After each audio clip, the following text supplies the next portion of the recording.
రఘురామకృష్ణరాజుపై supreme court serious అయింది. YS Jagan పై కేసులను వేగవంతంగా విచారించాలి అంటూ రఘురామకృష్ణరాజు తరపు న్యాయవాది సుప్రీంకోర్టును కోరారు.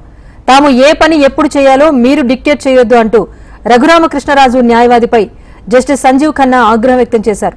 రఘురామపైనే సీబీఐ కేసులున్నాయని సీనియర్ అడ్వకేట్ నిరంజన్ రెడ్డి వాదనల సందర్భంగా ప్రస్తావించారు.